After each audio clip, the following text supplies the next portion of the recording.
उत्तरकाशी के सुरंग में फंसे 41 मजदूरों की कवायद अब और ज्यादा तेज हो गई है अर्पिता। और यहां पर गौरतलब बात यह है कि अब जाकर उनके सुरक्षित वापसी की उम्मीद जागी है। 1 और 11 में आप सबसे पहले 11 तस्वीरों में 11 दिन की कहानी आपको दिखाते हैं। हालांकि इन 11 तस्वीरों में बहुत कुछ बदला नहीं है नेहा।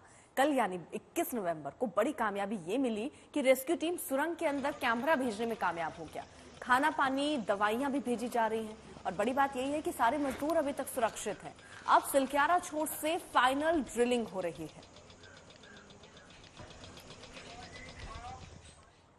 तो कल से लेकर आज तक क्या कुछ हुआ है, कहां तक ड्रिलिंग का काम पहुंचा और आगे कितना काम बाकी है, कब तक मजदूरों को बाहर निकालने की उम्मीद है, ये तमाम सवाल इस वक्त बने हुए हैं। और इन तमाम सवालों को समझने के लिए हम आपको एक छोटी सी रिपोर्ट दिखाते हैं जिससे आप इस ऑपरेशन की एक मुकम्मल तस्वीर देख और समझ पाएंगे।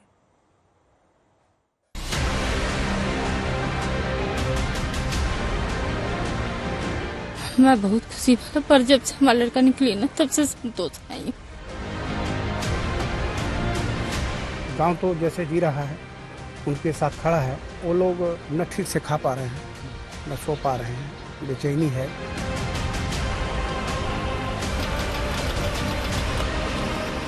बेटा आ जाए यही भगवान से दुआ है। उसमें जो भी फंसे हैं सभी अपने अपने घर आ जाए, सभी का तो बेटा है।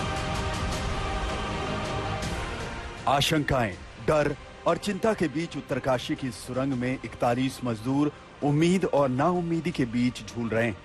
क्या वो बाहर निकल पाएंगे? क्या ये रेस्क्यू सुखद नतीजों पर पहुंच पाएगा? सब कुछ आज के ऑपरेशन पर निर्भर करता है। आज क्या होगा ये जानने के लिए पहले हम आपको ये बताते हैं कि अभी तक क्या हुआ। सिलक्यारा छोर से पहले 900 मिलीमीटर डायमीटर की पाइप डाली गई। 900 मिलीमीटर की पाइप 22 मीटर तक बिना किसी बाधा के डाल दी गई। 17 नवंबर को ऑपरेशन आगे बढ़ा तो ड्रिलिंग में दिक्कतें आई, कंपन होने लगा। रेस्क्यू टीम ने प्लान बी को आगे बढ़ाया। 900 मिलीमीटर के पाइप में 800 मिलीमीटर की छोटी पाइप डाली गई। 800 मिलीमीटर की पाइप पहले 22 मीटर और फिर 10 मीटर तक डालने में रेस्क्यू टीम को कामयाबी मिली। अब आगे 28 मीटर की और चुनौती है, यानी कुल 60 मीटर का टारगेट है और एंड में 41 मजदूर मौजूद हैं। अगर अगले 28 मीटर पाइप डालने में कामयाबी मिल जाती है तो अगले 24 से 48 घंटे में मिशन की कामयाबी तय मानी जाएगी। खाना संपर्क अब ये चीजें बेहतर हो गई हैं, आसान हो गई हैं, लेकिन जो सबसे बड़ी जद्दोजहद और इसमें ये रास्ता अपनाना कि आखिर कौन सा तरीका सबसे कारगर और सबसे तेज हो सकता है, तो वो अभी भी इस मुहाने से, सिलक्यारा के मुहाने से प्रवेश करना है, जहां दिन रात काम चल रहा है। बिना रुके हुए सैकड़ों की संख्या में अलग अलग विशेषज्ञ अलग अलग तरीके से अपनी ड्यूटी कर रहे हैं। लेकिन हाँ देखिए, ये संभावनाएं उस पर निर्भर करती हैं कि जो ड्रिलिंग हो रही है उसके रास्ते में बाधाएं कितनी आती हैं। तो आज का दिन सुरंग में फंसे 41 मजदूरों के लिए कयामत के दिन की तरह है और इस चुनौती से भरे रेस्क्यू ऑपरेशन में लगी टीम के लिए भी अंतिम इंतहा से कम नहीं। ऑपरेशन की पूरी कामयाबी इस बात पर निर्भर करती है कि आगे का मलबा मुश्किलें पैदा करता है या नहीं। डर इस बात का भी है कि कहीं मलबे के बीच कोई भारी मशीन न फंसी हो। अगर ऐसा हुआ तो संकट बढ़ सकता है, यानी कि कामयाबी के रास्ते में कई किंतु परंतु हैं। लेकिन दुआ कीजिए कि आगे का रास्ता आसान रहे। ओंकार बहुगुणा के साथ अंकित शर्मा, उत्तरकाशी, आज तक।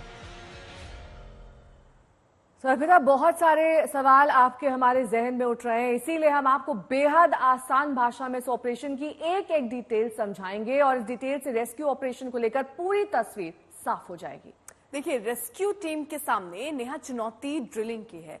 कितने ड्रिलिंग करना है? जवाब है 60 मीटर। यानी 60 मीटर की ड्रिलिंग के बाद रेस्क्यू पाइप मजदूरों तक पहुंच जाएगी। और इस वक्त 41 मजदूर अंदर कैद हैं और ये भी जान लीजिए कि यही 41 मजदूर 60 मीटर मलबे के बाद पाए जाएंगे, यानी कि 60 मीटर के एक तरफ रेस्क्यू टीम होगी और दूसरी तरफ 41 मजदूर होंगे। बिल्कुल। और अब सवाल यह है कि अभी कितनी ड्रिलिंग पूरी हो चुकी है? तो अब तक सिलक्यारा एंड से 32 मीटर की ड्रिलिंग हो चुकी है, यानी 32 मीटर तक 800 मिलीमीटर की पाइप डाली जा चुकी है। और कितनी ड्रिलिंग बाकी है? तो जवाब ये है कि 28 मीटर, यानी कि कुल 60 मीटर में अब सिर्फ 28 मीटर की ड्रिलिंग और बची हुई है। 28 मीटर बाद रेस्क्यू टीम मजदूरों तक पहुंच जाएगी। अब 17 नवंबर के बाद कल फिर रेस्क्यू ऑपरेशन शुरू हुआ और अब एक ही चिंता रेस्क्यू टीम को सता रही है कि आगे कोई ऐसा बड़ी चट्टान ना आ जाए, किसी मशीन के दबे होने का डर है वहां पर। अगर कोई ऐसी दिक्कत नहीं आती है जिससे कंपन या मलबे के गिरने का खतरा हो तो ऑपरेशन जल्द भी पूरा हो सकता है। आज भी या फिर कल तक ऑपरेशन खत्म होने की उम्मीद अर्पिता की जा सकती है। बिल्कुल, और उम्मीद कीजिए नेहा कि सुरंग में ड्रिलिंग 1-2 दिन में पूरी हो जाए, लेकिन पाइप बिछ भी गई तो मजदूरों को वहां से पाइप के जरिए बाहर आना आसान नहीं होगा। हम आपको वो पाइप दिखाते हैं जिस पाइप से 60 मीटर रेंग कर 41 मजदूर बाहर निकलेंगे। अंदर का जो डिस्टेंस है वो लगभग 60 मीटर लंबा है, मलबा है। उस 60 मीटर में सबसे पहले लगभग 24 मीटर की दूरी तक एक 900 मिलीमीटर की पाइप भेजी गई है। अब 900 मिलीमीटर का पाइप को अगर आपको समझना हो तो इसका जो व्यास है वो 700 मिलीमीटर है। अब इसका व्यास को आप समझिए कि 10 मीटर और बढ़ा, 10 सेंटीमीटर और बढ़ा और उसके ऊपर 10 सेंटीमीटर, यानी अगर इसका व्यास 20 सेंटीमीटर और बढ़ जाता है तो आप आराम से इसमें बैठ सकते हैं। 24 मीटर तक 900 मिलीमीटर की पाइप अंदर गई, लेकिन वो रुक गई। उसके आगे जो ऑपरेशन हुआ उसमें इससे 10 इंच और बड़े डायमीटर की पाइप भेजी गई है। अब अगर ये उस पार पहुंच जाती है तो इसमें बचाने के 2 ऑपरेशन होंगे, यानी उन मजदूरों को निकलना इसी पाइप से होगा और वो कितना मुश्किल और एक जटिल होगा आप समझिए कि एक तो ये जो दायरा है ये पाइप 6 मीटर लंबी है। अब आप टेलीस्कोप समझते हैं, टेलीस्कोप का पहला हिस्सा आप देखते हैं, फिर उसकी पाइप खींचते हैं, फिर और पाइप खींचते हैं ज्यादा दूरी के लिए, यानी पाइप के अंदर पाइप, पाइप के अंदर पाइप, एक टेलीस्कोपिक इफेक्ट। लेकिन इसके अंदर जाना, इसके अंदर से निकलना आसान नहीं होगा। 6 मीटर का रास्ता तय करने में दरअसल आपको लगेगा इतना अंधेरा है, क्लास्ट्रोफोबिया जैसी कंडीशन हो सकती है, तो इसका भी रास्ता निकल गया है। मजदूर हैं, उनकी हिम्मत है, उनका हौसला है, वो यहाँ से निकलना उनके लिए कोशिश तो कर सकते हैं। एनडीआरएफ के लोग, एसडीआरएफ के लोग जब अगर जाएंगे तो मदद करेंगे। लेकिन तैयारी के लिए दरअसल एनडीआरएफ ने एक स्ट्रेचर तैयार किया है। उस स्ट्रेचर में बेरिंग लगी है। मान लीजिए कोई मजदूर नहीं निकल पाता तो उसको उस पर लिटा दिया गया, एक रोप बाहर और तुरंत खींच लिया जाएगा। बेरिंग है, पहिया है, तो वो रिवॉल्विंग होगा, वो आसान कर देगा निकलना। लेकिन हाँ समझिए कि सिर्फ यहां से लेकर के यहां तक आने में आपको बाकायदा क्रॉल करना पड़ेगा। सांस फूलने लगती है, अंधेरा है, डर लगेगा, आपको लगेगा सांस लेने में दिक्कत हो रही है।